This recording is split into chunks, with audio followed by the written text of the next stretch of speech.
Welcome back to the channel. Today I'm going to be asking questions about teaching from my fiance. Say hi, baby. Hi. Alright.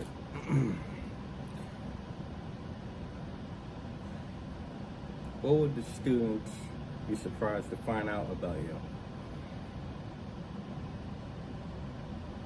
Honestly, nothing. Very honest with them about who I am. Is that it? Yeah. I mean, nothing. What's a typical Saturday night for you? And do you think about the students that day?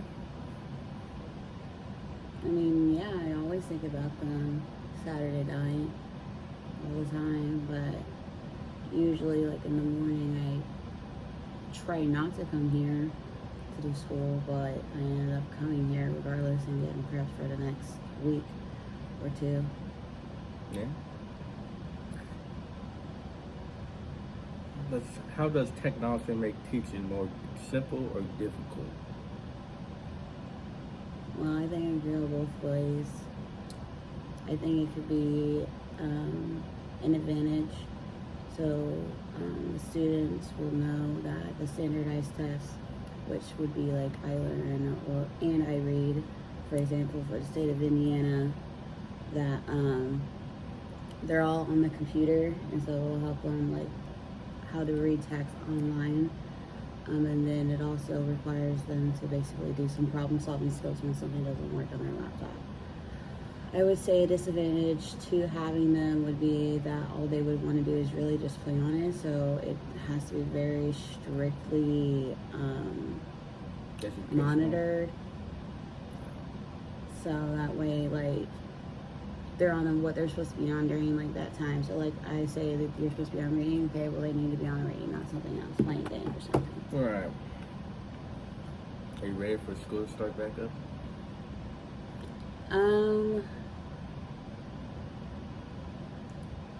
Yes and no. Yes, because I really don't like sitting in the house doing nothing. I mean, I can clean, but I can do all that in one day and be done. Right. But no, because I don't want to come back waking up at like 6:30 in the morning, coming here at least by 7, and I really don't have to be here till 8:40, so. I agree. What's the best and worst thing about being a teacher, and how does it make you feel? I would say probably the best thing about being a teacher is realizing like when a student understands something, like when they finally get it, and they have that like that oh moment, like oh I get it, or oh that makes sense kind of moment. But I would say probably like the worst part about being a teacher is understanding not only one personality, you have to understand all of them. Yeah. You have to understand what they will do, what they won't do, and understand what makes them thrive and what doesn't make them thrive, and stuff like that. And it takes a long time to build. That could take the whole entire year for that to build. To understand. If you could take the students on a field trip to anywhere in the world, where would you take them? If I had chaperones, Yeah. I'll take them to Disney World. Why not? They'll have fun. Yeah. I'll probably be by myself. Which I'm okay with. They can go out and have their little fun and experience the Disney magic. Every kid loves that. And the school that I work for is it's a low poverty school basically, but some of these kids don't even know what it's like to even venture out of Indiana or even out of Kokomo. And if they do, that means their home life could possibly be terrible, or they just keep moving and they just don't stay in one place for a long period of time. I know, unfortunately, this flips over. Like this. If you could pass on Never read that again. If you could pass on any wisdom to your students, what would you share?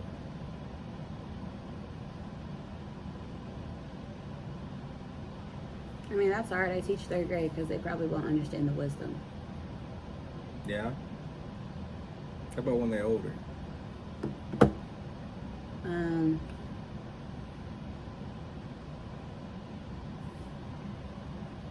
I don't know. There's so much wisdom I can give them. But I can't, like, pick particularly just one. Like, I can say always ask for help when you need it. Or don't be too afraid to go out for something that you believe in. Or don't be afraid to go out and try something new. Right. Or I can say, don't be disrespectful to adults who are just trying to help you. I mean, there's a lot to go with the group I have.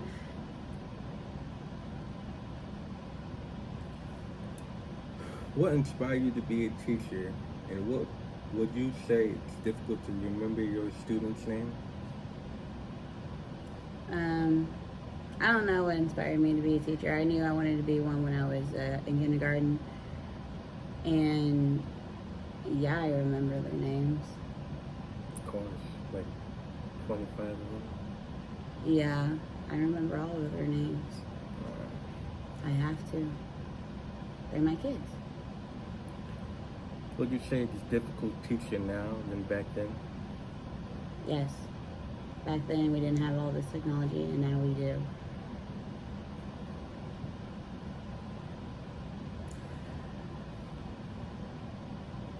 Does it make you think that you failed the students when they didn't get a good grade on a test? Sometimes it did. Because it made me think, okay, well, what else could I have done? Or what else could I do inside the classroom to help them more? What can I do, like give them to take home for them to practice? But the only way that can work is if the parent and the teacher have a really good relationship and the parent actually cares about their child's education. And some of them don't. I understand it. Do you ever get anxiety when teaching? Like, what do you mean anxiety? Is it like when I'm in front of the classroom and like talking to them? Or Yeah. Like, you have too much on your mind, you're overwhelmed with stuff you're teaching or something like that? I was a little nervous when I first started last year, but like after day one, I was fine. But I mean,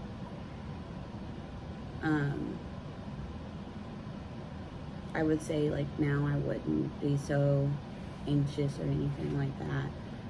I mean, there are times like where this teaching can cause a lot of like panic attacks because you don't know how the next day is going to go, because one day they could just have the greatest day ever, and then the next day they can just be so stinking terrible.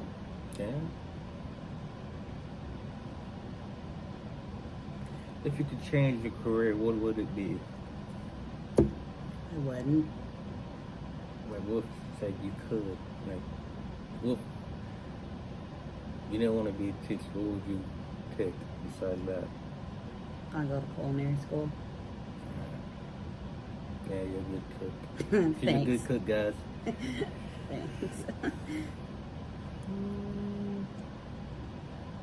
What do you think makes a good teacher?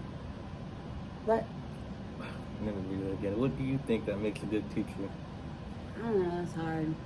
I think what makes a great teacher is probably one who connects with their students very well, understands that there are times where you just need to chill instead of do work. Like last year, obviously previous school year, but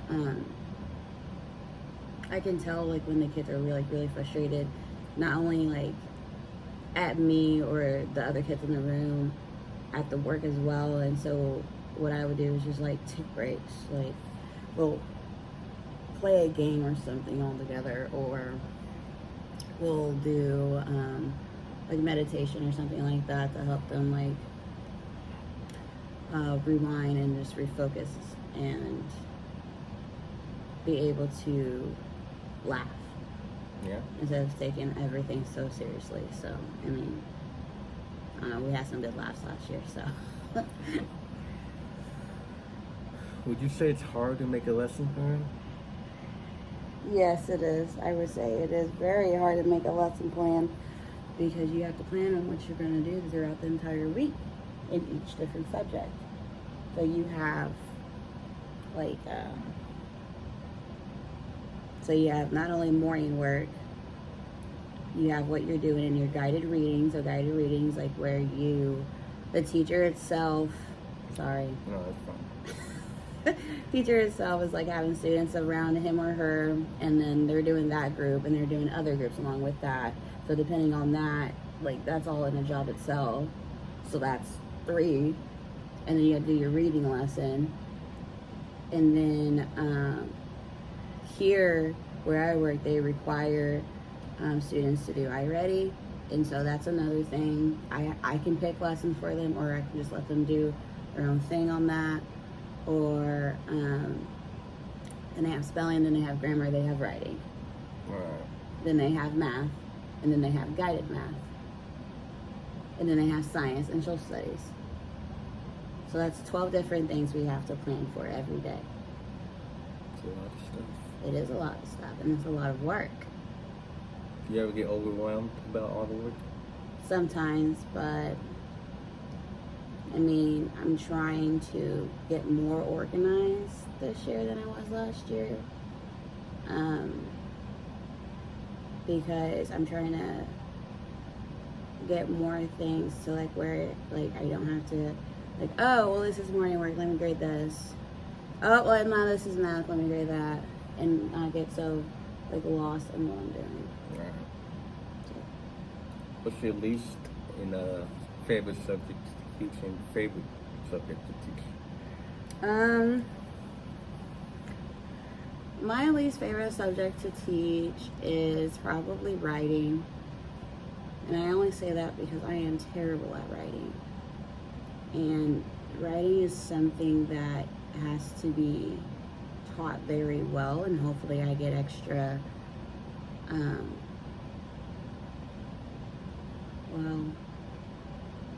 extra professional development on it.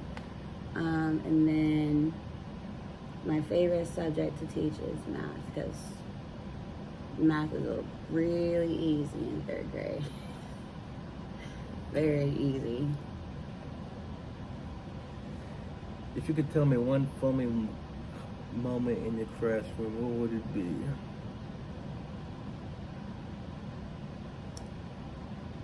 One funny moment? Yes, one funny moment.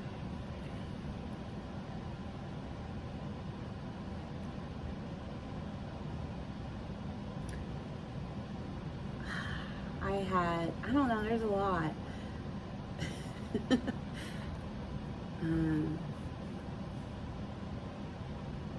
Okay, so, well, this didn't happen in the classroom, but it happened with my kid. So we were coming back from, I believe it was recess or lunch. And at my school, they have water bottles that they can fill up periodically throughout the day. And one of my friends had a metal one. And she's standing right beside me and everything, and everyone else behind me is just in line, as they should, whatever. Yeah. And she takes her water bottle and she slams it against her forehead. And I look at her and I said, "Why did you do that?" And she said, "I saw it on TikTok." And I said, "Oh, okay." And then I was laughing so hard to where I couldn't breathe. And I was crying because of how funny it was. And then I said, "Are you okay?" She goes, "Yeah." And then she goes, "No, it hurts." Oh, good. And I said, "Well, yeah, it's a metal water bottle." Yeah. And I was dying so hard to like where I was losing my balance when I was walking the kids back to the classroom. And then my other two co-teachers saw me and they just started busting out laughing because of the way I was laughing. And then they're like, "Are you okay?" And I'm like trying to talk and I can't. And I'm just shaking my head, yes. Yeah, that was a funny moment. But I mean, I have more. You gonna tell us more? Do you want me to? I don't care. I have one friend. Okay, well, my friends in here know I like to drink coffee, and they know I have usually 1 cup. They're the same colors, but I have 1 cup for coffee and then 1 cup for water. Usually my bigger one's for water and my smaller one is for coffee. But there are some times where I go and get Starbucks. And I usually always get a venti iced caramel macchiato with extra caramel drizzle. So I get that, and she's trying to read, you know, like the sticker that they have on there. And she goes, "Miss Little, is this coffee?" And I said, "Yes, it's coffee." And she's trying to read the label. Excuse me. And she called it iced caramel macchiato. And I said, "What did you just say?" And she said it again. And I said, "No, that's not how you say that." I was dying laughing then too. And she goes, "Oh, well, how do you say it?" And I said, "It's a macchiato." And she goes, "Oh, a macchiato. Yeah, I don't know what that is." I said, "It's okay." And I said, "Just ask your parents and they'll tell you what it is." But yes, this little friend is very funny. And I get that friend's sibling next year. Oh, that's nice. So, yeah. All right. Last final question. Do you have any advice for a person who wants to become a teacher?